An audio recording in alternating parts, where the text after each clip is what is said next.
Hi, everybody. I'm Sawd. And I'm Punk. And I'm Coopertom. And I'm definitely not a Popufur. You know what? I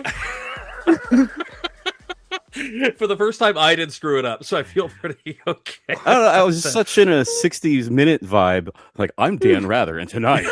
Dan Rather. Tonight, we will be investigating whether or not people should be banned for leaning on that weird balcony thing at FWA hotels. Right? I wasn't trying to pull my punches there, and then I threw too fast. I don't have no middle ground. Okay, I think after we do episode 800, we might nail down the format. I think we'll go there. So, yeah, exactly. All right. So, in case you don't know, Coopertom, he's the guest of this episode. Is the After Hours episode of I'm Definitely Not a Popufur. We're just gonna shoot the shit and talk about whatever.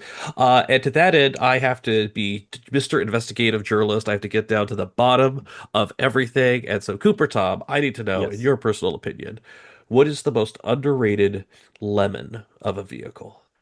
Oh, man. You know, that would have to be the pinnacle of lemons is the Yugo. I personally owned one of these. Really? Vehicles. Yes. It was a 1990 Yugo GV Plus. And the GV stands for good value. And the plus stands for plus.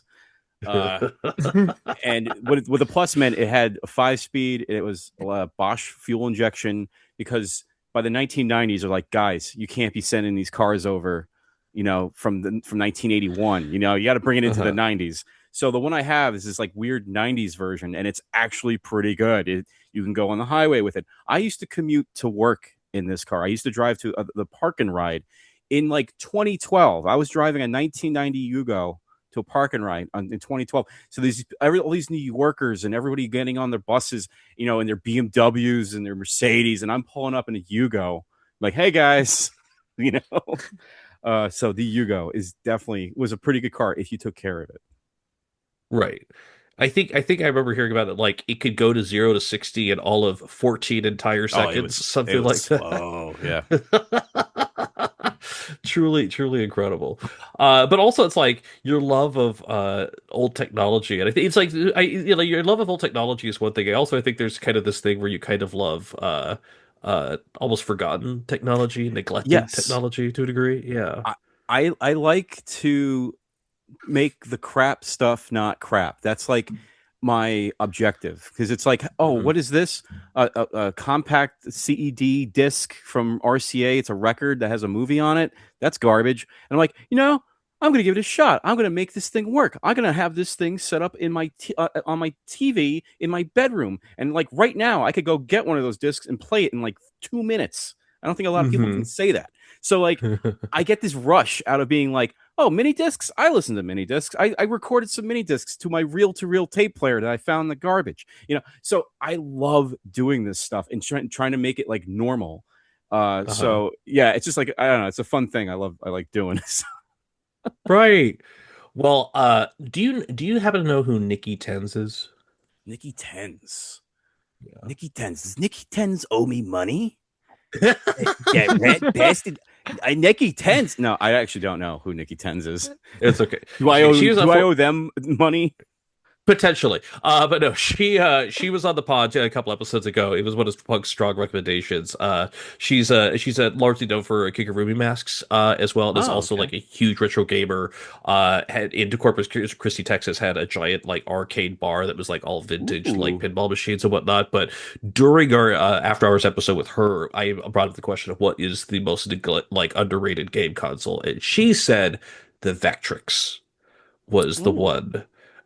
Are you familiar with this? Oh yes. I am a connoisseur of vintage consoles. Yes, the Vectrix. Yeah. I don't have because they are kind of expensive and they like to break and they're kind of weird. But that's definitely a cool one. Nice, nice. Yep. I remember seeing like pulling up video of it. I'm like, this is absolutely insane. And she said on the pod, but then later clarified it's like the urban legend that it was the one thing where if you turned up the settings enough, it could legally make you blind, which is Yeah.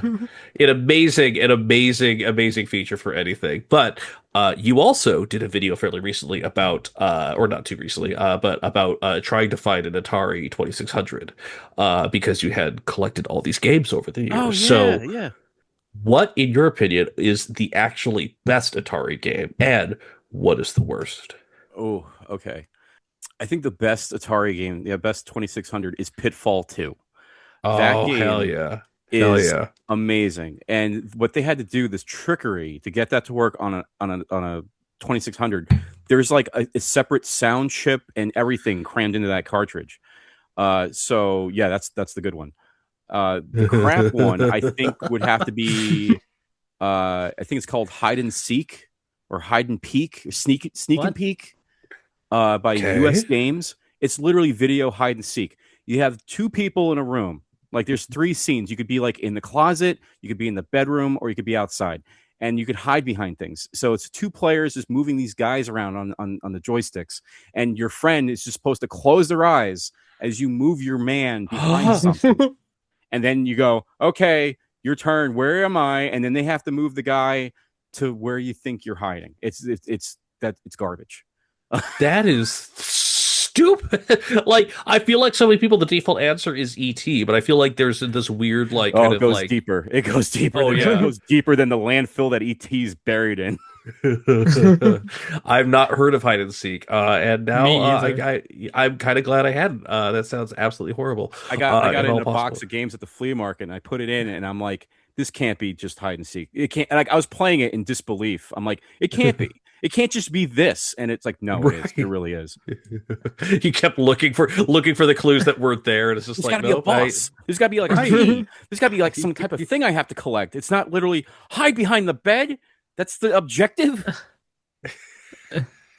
Incredible, like Incredible game. profound. What an amazing game. Right, exactly. Oh my There god. was a Steam game that came out, I would like 2 years ago called UFO 50. Are you familiar with this? No, I never heard of it. No. Okay. So UFO 50 is like it's this game, and I can't remember who the developer was, but basically it is like kind of a retro game archive theory. The whole idea was that this was a gaming studio that just, finally got all their stuff together and put it all together in a compilation. Hmm. And like legitimately, it is not a old gaming studio. It is a contemporary game studio that made 50 individual full-length games in Oh my like these god. retro NES like basic styles. And like it's like everything all together at once. There's like, racing games. There's like hide and seek horror games that are actually kind of Yeah. horrifying. There's like these the very first one you play is like an old Dungeon Explorer where the controls are absolute shit, but like on purpose. It's like, and it's just like, it was one of the things where I remember seeing it like, this is actually, especially for any retro gamer head, I'm like, it was actually genuinely cool because you're like, you could genuinely play 50 entire games, like from start to finish, a Yeah. puzzle game, a And fucking, they you're like, play oh, like it was just, and they play like yeah. genuine crap too. Yeah, exactly. Yeah. Well, and like some of them are actually like pretty good. There was one that was like I remember when I was a kid on like NES, there was like Nemo's Adventureland or something like that. I can't Yeah. remember the name of it, but like, and it's like kind of in that style where you're like a girl that's like, you drop a thing and then you suddenly shrink down to the size of your room, but then like the mechanics of it are like you can shrink down to like the smaller size, and then you can shrink down even further, and so like every area of this room that you're in is actually this giant macro map that you can explore. Ooh. It was really fun. It was really cool. I was gonna say, Uh, remember like shit games like on the SNES. There was the Toy Story game that I owned, and that shit was so difficult to play. Like the controls were ass. I don't think I got past the second level before I just wanted to throw my system through my TV. Disney games loved torturing children in the 90s. They're like, "Hey, that Oh, movie that you God. love, we're going to make a game." And it's going to start off like the first couple like levels are going to be easy, and then the one is just going to kick your ass. And Yeah. yeah, God. Yeah, Man, I love the Lion couldn't King. save What's at all. What? Are you crazy? You like the Lion King? You like the wildebeest stage? Are you a madman? Oh, you just love like trying to figure out while you're swinging from all these different monkeys, and you have to figure out the exact yeah. angles and mechanics of how this like it's just like these What, kids. you can't memorize that? What are you, an idiot? I never I never related to Mufasa so much in my life playing that game. You're like, I'll kill those kids. I don't care. Like, whatever. None of these people deserve the gift of life. I'll tell It's you it's that. it's so easy. It's just up, left, right, right, left, up, left, right, A, Yeah. B. Jump, jump, duck, duck. It's easy. Why didn't the kids get it? Odd, exactly. And the kids who did get it, they grew up to be nuclear scientists. I'll tell you that. Yep. Uh, was there ever a better issue of Better Homes and Gardens magazine than its November 1972 spread? Oh, jeez. Oh, you know what you're doing. You know what you're doing. You're coming at me with the 1972 Home and Garden edition? Are you crazy? I made that house. I made the house in VR, man. In I my eyes. know. I Yeah. know. It was There was so cool. There was Yeah. an ad, and they're like, "Oh, they put the whole blueprint on the advertisement. You don't need to buy these prints. You can just do it right off the ad." Incredible. Like it's the kind of thing where like what did you learn in doing that process? Because like I feel like once you started to learn how to build things in VR, like that was like one thing. But then once you started to like Oh, fully realize the abilities of creating entire worlds or whatnot, like I feel like it just became this like you truly entered a flow state in a way that not many oh, other people are able to. Yeah. it was addicting. Because when I was a kid in like middle school, uh, I was kind of interested in HO scale trains, but not the trains. I wasn't the train kid. I was the weird kid that liked putting the buildings together. I was obsessed with HO scale buildings. So Hmm. like I had like all this crazy train set stuff, and people are like, "Where's the train?" And I'm like, "What? Who cares about the train? It's about the buildings, right?" You know. So so when I started messing around with like Unity, I was like, "Oh man, I can make buildings. I can make whatever building I want. I'm going to make a Yugo dealership. I'm going to make, when I see blueprints, I'm like, let me see if I can make these blueprints, and let's see if like I can build this in there, and the scaling and making sure everything's to scale was like, that was bringing me back to like the train set days. So I was like, Mhm. this is great. And so I could just make literally everything that I wanted.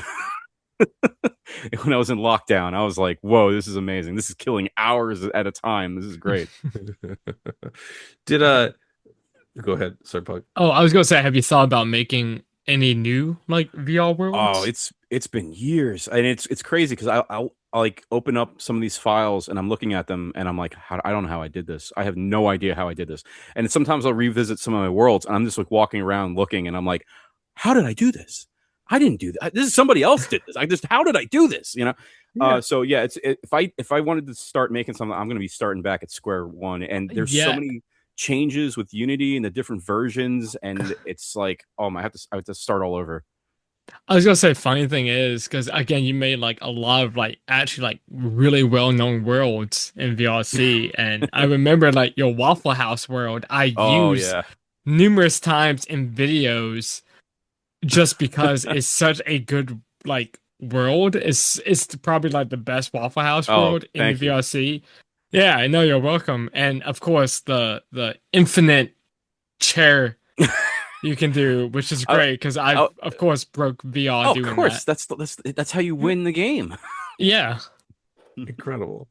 It's like well, and also like during this time when you were pushing through, did you ever were there any worlds that were not released or stuff that you worked on that just you felt like you were better keeping for yourself, or did you put out everything that you tried? Yeah, no, there's definitely stuff I have, and if I'm on VR, I'll like invite people over and be like, hey, because I don't want to put out anything like half finished or like half assed. So I start working on something, and if I can't get it right, and it's like if something doesn't look right, I'm like, I'm not going to finish it.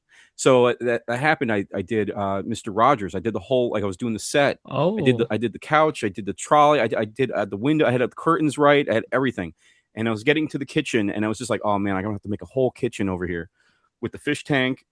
And I never finished the kitchen, and I'm like, I can't like make this public without the kitchen. So I still have that. I never made it public. And there was another place called Docks, which was a local bar when Skuro was living in this big spooky mansion about 10 years ago. Hmm. We used to go to this place called Docks, and we'd do this like every Friday, like all our friends and everything would go to this.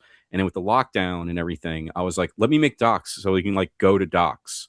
And it was like Hmm. just for me and like my local friends. And then we'd go there, and hang out and stuff. And I never made that one public because it was kind of like no one would get this. Like this, like if I uploaded this, people like, why did someone make this weird old bar? Like, who cares, you know? So I never uploaded that one. And then there's also like a half like roughed out for Affinity, like it was going to be the official for Affinity VR chat world, and I was working with Dragoneer with it, and we just never got around to finishing it. So it's just like a bunch of cubes and stuff. So that's about it. We love cubes. We love cubes up in here. No, that's real though. That's great. Uh, I feel like it's also the thing where you have such a love of music as well that is pushed through your life. And for me, it's the thing where I was trying to do my research on it, and I didn't want to. Was trying to figure out what the right questions were. But I will say, after looking through some of your stuff, or you had some music videos that you had saved or favorited that were immediately iconic to me for a variety of reasons. Oh, One of which I have to talk about is the music scene by Blockhead. by Blockhead, the music scene by Blockhead. Oh, that's the animated one. It's all like Yeah. drippy and stuff. Yeah. Yeah, that was. I remember that came out, and it was like, whoa. There's like animals, and it's like this surreal, color thing going on, and I was like, this is Hmm. good.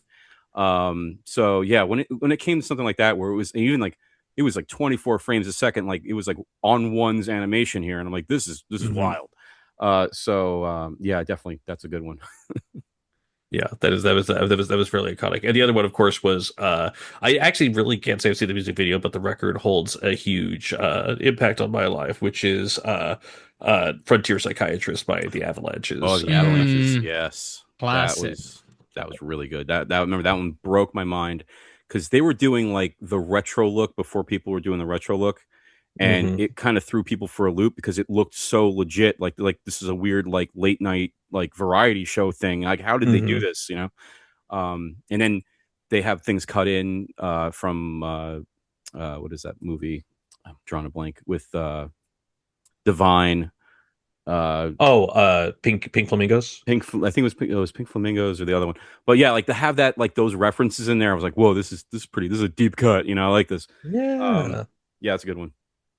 Yeah, it's because also because number one, that album Since I Left You by the Avalanche is one of my top 10, maybe top five of all time. Like that record changed my life largely because when I listen to it, it is a record that is so full of samples, so full of all these different Oh yeah, things that are just like wild that it is one of my favorite kind of records where like I feel like it changes every time I listen to it or I catch a new element or something else like that. Like I just love being in the thick of like, great detailed music production like that. yeah.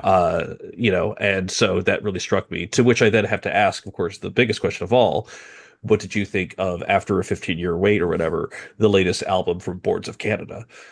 That was interesting. Mm, Because they usually it's like they're so like floaty and dreamy, and it's really hard to pinpoint like a theme with an album. It's Hmm. usually like, okay, they made some recordings, people say some things, and you're trying to like piece together like what are they trying to say? Ooh, they're so mysterious. But this one was like, okay, it's starting off with like these religious like TV personalities and like all these kind of types of things, and it kind of stuck with that. And I was like, oh, this is interesting. But then like it flips like towards like maybe 2/3 of the way in, and then it gets like really spacey, and it kind of uh it's like, okay, we're doing boards of Canada stuff now, and everything's all floaty. And I think it's good. It's a good variety. It's not like every song is got its own thing going on. So yeah, it's pretty good. I liked it. Yeah. Do you have, and I feel this is such like a basic ass question, but I'm just gonna ask it anyway. Do you have like not even a favorite, but even like a top three favorite albums of all time? Oh yeah, I mean, it's such a cliche thing. So you like 'cause you want to be like, oh, I know this. You want to be some obscure thing. But for me, it's like Dark Side of the Moon is just Hmm. amazing, absolutely amazing. I think another one of my favorites is Trick of the Tail by Genesis. That is just Hmm. a journey. I love that movie. I love that. Love that movie. I love that album. Yeah. And I want to say Emerson, Lake and Palmer, Pictures at an Exhibition. Like that is another one. It's Damn. just like if I could have been a fly on the wall at that concert, like that would have been insane. So yeah, I think those are like my top three. I think. That's pretty good. You do love a good psychedelic. You do love a psychedelic feeling, which I fuck with as well. Puck, I don't. Do you have an answer for this? I don't know if I've ever asked this for you. Um, God, again, like I don't go by albums. I kind of go by bands and stuff. But Hmm. off the top of my head, probably Black Parade by MCR. Hmm. The Flood by They Might Be Mike Giants. Oh Jones. yes, that's yep. I like that. Yeah, and probably you Yoshimi Battle of the Pink Robots. By Flaming Lips. Five Lips. Yeah. Yeah. There's a friend of ours named Rusty, sometimes Silent, who does like a karaoke night every Tuesday. He has well, we recorded this on a Thursday, so I think immediately after this, Punk's gonna go there. But Yeah, he probably. has theme nights every once in a while, and so the last one was like summer road trip songs, which was Oh, interesting to see how people interpreted it. But Punk was like what's a good song for this? And so he was looking up something, and I think he discovered Yoshimi Battles the Pink Robots was on the list. Yeah. Did you end up performing it? I didn't. I did All Star by Smash Mouth instead because it was easy. Okay. Um Yeah. but because I feel like not a lot of people there would know who Flaming Lips are, so I was just like, let me just do a song that everyone fucking knows and can sing with. Um But yeah, it was great. And I mean, there's the older versions of like Flaming Lips. She don't use Jelly. I forgot what Mhm. album that was from. Yeah, I God, think it was Transmissions for the Satellite Heart, if I'm not mistaken. I think so. Yeah, yeah. Yeah. Because again, I listen to like a lot of obscure shit too that not a lot of people would listen to. I mean, So I'm just same, like, exactly. I mean, I've yeah, performed, yeah, like when you said good. Boys of Canada, I was like, oh fuck, I haven't listened to them in years because my Well, they best hadn't put friend out put music me. in years. It was on Well, them, really. yeah, Let's be real. but I remember like I used to listen to them back in like high school and stuff because my best friend put me onto them because he liked Mhm. fucking all that shit like the album Leaf, Boys of Canada, like a bunch of other shit. Actually, my Album partner listens Leaf. to Shit. Boys of Canada Yeah. too. yeah. Nice. I Um, found it. I found it through Salad Fingers. Uh, oh damn, that's a cut. Yeah, Incredible. That's a because pull. it That's a was this pull. music that he's playing. It's like on loop, and he's like shuffling around in the dirt, and it's just like, what is this song? What is this? I did And I not know that was yeah, them. and it was the early Salad Fingers cartoons. He has like a little like loop of Boards of Oh, Canada music in there, and I remember checking it out on some forum. They're like, oh, that's this band called Boards of Canada, and I'm like, oh, what the hell? And I went on to like LimeWire or whatever was going on, and I'm like, Boards of Mhm. Canada, and yeah, that's how I found them through. Thanks, Salad That's Fingers. awesome. I did not know Thanks, that. Salad. Yeah. Yeah. Uh, it's wild the things that you discovered at the time. Like I remember I went on LimeWire, I was downloading music videos because like if I saw something trippy enough or heard about something trippy enough, I wanted to see it. With just like Michel Gondry, the music video director who later did Eternal Sunshine of the Spotless Mind. I remember like Mm. just downloading his music videos from there because like oh he did that White Stripes video. Oh, he did this Chemical Brothers video like that. I just remember downloading that over days. But that was like for me like one of the only ways to see it. But it was like really cool to just experience that. Uh, I do remember in high school, like because I was on a self-discovery of music and I discovered the Flaming Lips, and I remember hearing about Wayne Coyne for a while before they did the album Eureka, which is four individual CDs that you're all supposed to play at Oh, the geez. same time. Oh my Yeah. god. And like the whole idea is like some people are just like, I've mixed it together in modern day and age. Like, yeah, but that's not the fucking That's point. not The the fucking point point. is right. Yeah. The point is that you put these things together and someone's a half second off, or your Yeah, other it's CD gonna player's being weird, little and it's mix a up. new experience. Right. Maybe someone only has you only have three CD players, so that like you can't like, you have to hear what that mix is like that way. Like it's really cool to like kind of have the communal experience. But that started because he was doing the parking lot experiments. He had a whole bunch of people in cars. He had tapes that were all timed and synced at the same time, and he was wearing like a yellow raincoat at that time. And I remember like I gotta wear a yellow raincoat. So here I am in high school, like in like spring, like I have a yellow raincoat that I'm like just like wearing like all the time, and And it's carrying just like four CD players.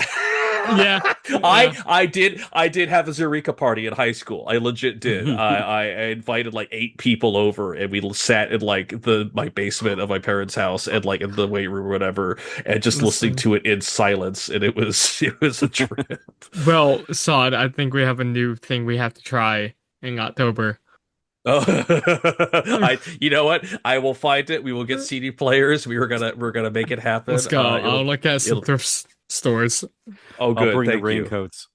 Hell, yeah, Yeah. thank you. That's all. It's also one of those things where I like look back myself now. For me, I'm like that just made sense to me. And then so like later in my life, when I'm just like, yeah, I'm 40, and also I think I'm a furry now, and everyone's just like, yeah, sure. Like it was no shock, no reaction. People are like, yep, sure, got it. I'm like, okay, Good. got it. Okay. I set myself up for this. Last question that I had, at least on my sheet, and this might be odd one, and maybe you don't know. Was Do you remember someone named Rudo Fennec? Yes, I do.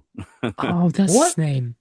What Yeah, happened to them? he was Yeah. he was a good guy. He was like Okay. he was in the same boat as me. We both kind of started off. We didn't really know anybody, and he was again like a local new guy. And I was like, oh, cool. Like Hmm. I'm not the new guy anymore. This guy is. He's Haha. 3 weeks newer than me. Kind of thing.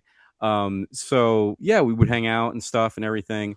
And it was just kind of like things started moving a little too fast. Like there was some friends we were hanging out with, and it was just like there was I was hanging out with this girl, and I was like, okay, like we're having a good time, but I'm like, I know this isn't gonna go anywhere. We're just kind of like winging it.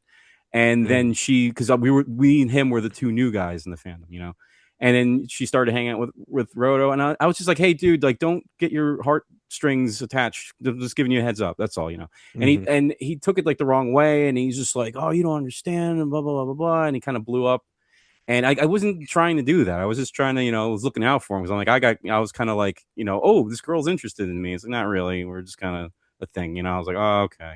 And I just, I saw it coming, and I was just like, hey, dude, like, just giving you a heads up. And he kind of just thought we were all after him, and, we're just jealous. Hmm. And then sure enough, that happened to him anyway. And then it was like, told you so, then he's just like, I'm leaving the fandom. I don't want anything to do it.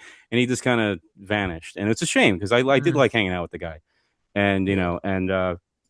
I don't know what he's doing now. I mean, if he still has the suit, or because he had like a Fennec suit. He also had a Badger Mhm. suit that he made himself. This guy was like super talented. He Oh just my came out of nowhere, God. and he made his own Yeah. fursuits, and they looked really good. And I was like, holy smokes, Hmm. this guy's good at this. And Yeah. he just kind of like, and he just kind of said, I'm quitting the fandom, and he vanished.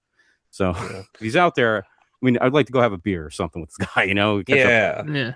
Yeah. I've been seeing a lot more like because when people are DIY, I have so much absolute respect for it. And in the last when I went to FWA, I saw a lot more paper suitors out in the world, and just like I'm just Yeah, those are interesting. continually in awe of just like what people are able to do with just like like just base materials, and just like the creativity is just still absolutely insane. Uh, I do have to share one brief story with you though, because as a fellow furry musician, I think it's very important to let you know, like, the details, the technicals, the process. You may already know this, but uh, I ended up kind of joining this fandom. I ended up working on like instrumental music stuff intended for like my friends to be streaming with and like back to, and so I Ah, did this thing called Paws Button.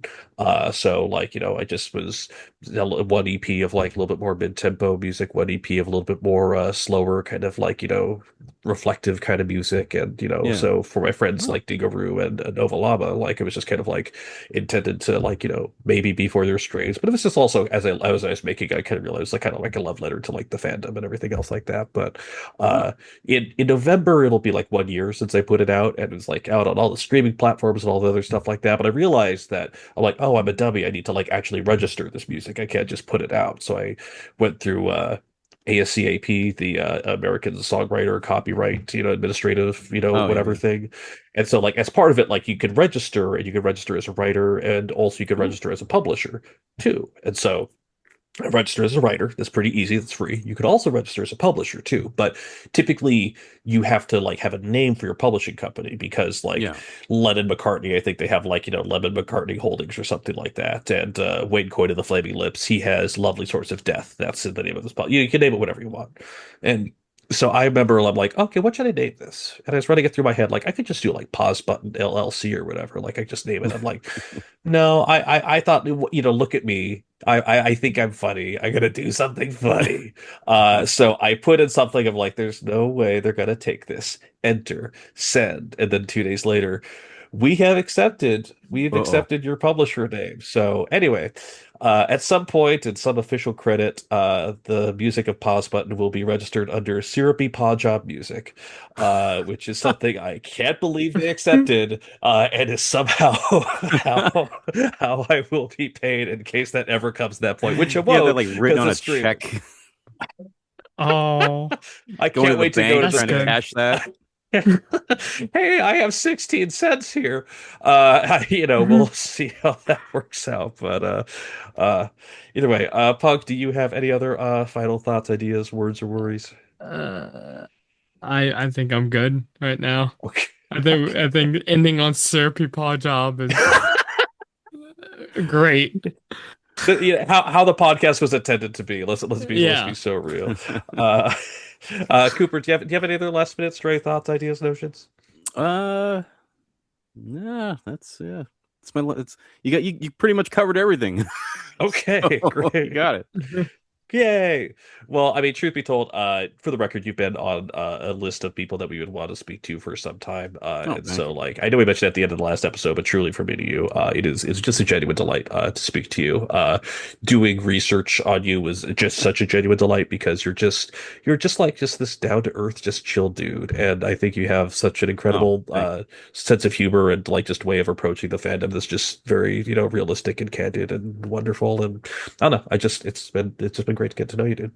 Cool. Thank you. Yeah, this was a blast. This was really fun. I was like, oh, we're gonna do it. It's time. And I was like signing in like 10 minutes early, like, oh, I'm ready to go. Well, I saw that and I'm like, Punky's like, he's already there. And also, this is not the first time it's happened. This is not the first time it has happened. People join early all the time, and I feel like an asshole because I'm like, I have my set start time. I'll show up then. But it's still great. So either way. Find him on all the socials at Coopertom. Find us if you type in definitely not a Popufur. I almost guarantee you're gonna find us there. But if you wouldn't mind, follow us at all the places. Give us the reviews. We keep saying it. It does do a lot to help and push things out. And most importantly, thank you everybody. We appreciate you genuinely, and we'll catch you next time. All right, take care, everybody. Goodbye. Okay, bye. Bye.